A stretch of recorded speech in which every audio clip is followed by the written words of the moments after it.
Hello, and welcome to Handled Ish Productivity for the Imperfect, a weekly podcast for those who want to elevate their productivity but are not looking for perfection.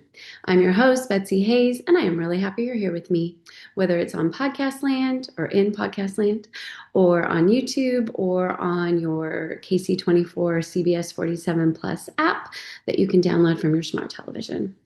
This is episode 93. And to be honest, I don't know what it's going to be titled by the time I post it. So we're just going to leave that blank for a moment. For those of you who are watching on YouTube, you will notice that I have two casts on my wrists. That's because, unfortunately, I can't even believe that we're having this conversation because you might recall that a year ago I broke my kneecap and had to go through all of that situation. About a week and a half ago, I fell and did a face plant, kind of like in the cartoons, and landed on my wrists and a little bit on my face and broke both my wrists. Fortunately, as you can see, my face has recovered. My wrist is going to take a little bit longer. Um, I want to do a little bit of moments of gratitude first.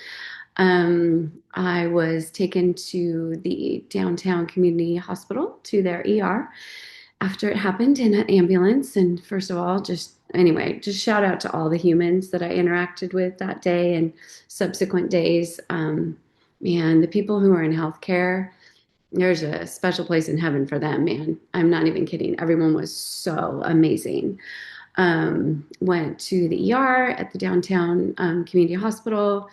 They could not have been more amazing. And they were able to reset both my wrists because the breaks were fairly significant. And as a result, when I had surgery, which was just a few days ago, the surgery was like about half the time that the surgeon originally anticipated because they did such a good job resetting my wrist. So that was a very, very huge blessing. Couple of interesting and funny things. When I first got there, I thought I looked cute that day. I had a brand new sweater, a new shirt, had the whole fall look going. And one of the nurses looks at me and says, "So, how much do you like that sweater?" And I thought that was kind of a weird question to ask because I thought she was maybe just sort of trying to distract me from all of my broken wrists. And then all of a sudden I realized she was asking me because they were going to have to cut it off of me. So I'm like, "Oh, I really like it. This is my first time wearing it." And she's like, "Well," and I'm like, "Yeah, no, we need to cut it off. It's fine." And of course, they had to cut the new shirt off. And anyway, it was just this whole thing. And it was a little bit amusing. Fast forward to my daughter coming to help me, which I'm so grateful for. Samantha's here this week, and my daughter Jackie's going to come next week. Samantha, I had purchased the sweater in Missouri, and when I was there a few weeks ago, helping or visiting Samantha, and so when she came, she rebought the sweater for me, which was so sweet. So I will be able to wear it again, which I'm very excited about. So that was kind of a funny story. The other interesting thing is before they reset my wrists, I was in this wild contraption of like these finger traps where each of my fingers were, and I'll post a picture on social. Each of my fingers were in these little finger traps, and sort of my wrists were sort of hanging here to let gravity kind of loosen things up a little bit while they injected some numbing slash pain medicine in my wrist before they did the manipulation to reset them because they had to do quite a bit of that manipulation to reset. And so literally I look like Freddy Krueger because it looks like I have these really long fingers and fingernails. And it was a wild, wild thing that nobody, well, I had never seen before, that's for sure. So that was a little bit interesting also. And I guess so was the circle saw that the orthopedic had to use to cut down my cast before I left the ER.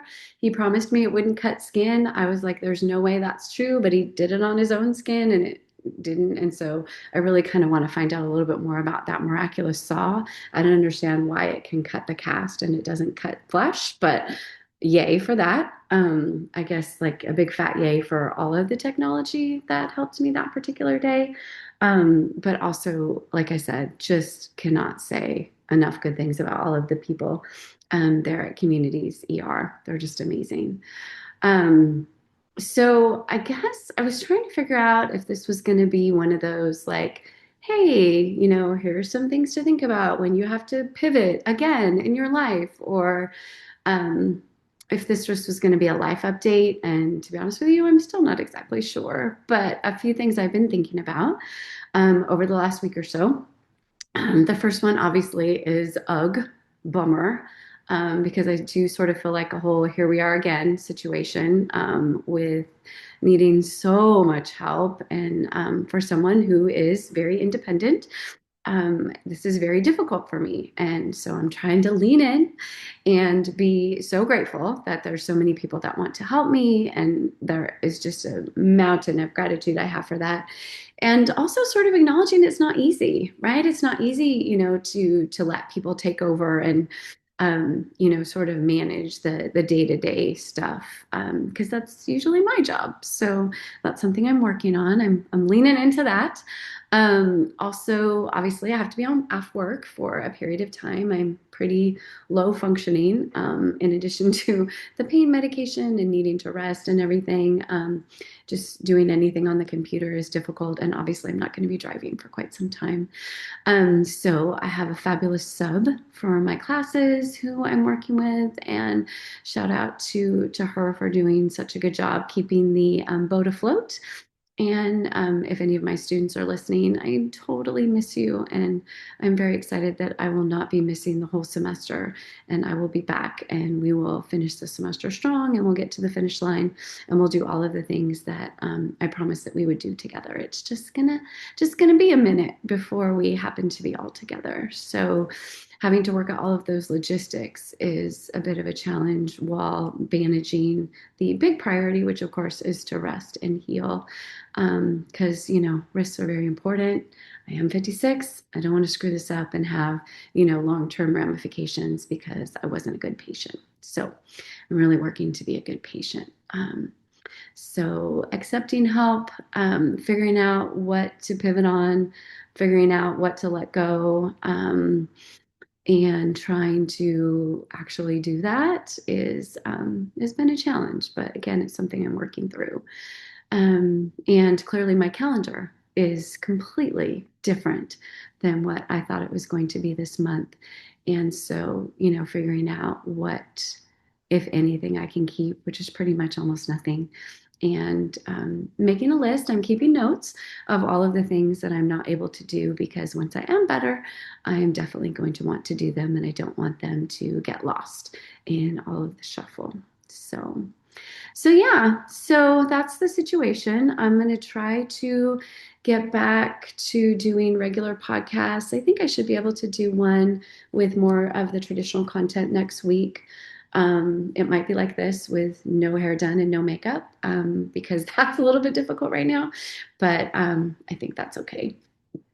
And yeah, so my wish for you is that you have not had anywhere near as an eventful of 2 week period as I have had, and that you have stayed upright and that you continue to stay upright because that is my goal for the rest of my life.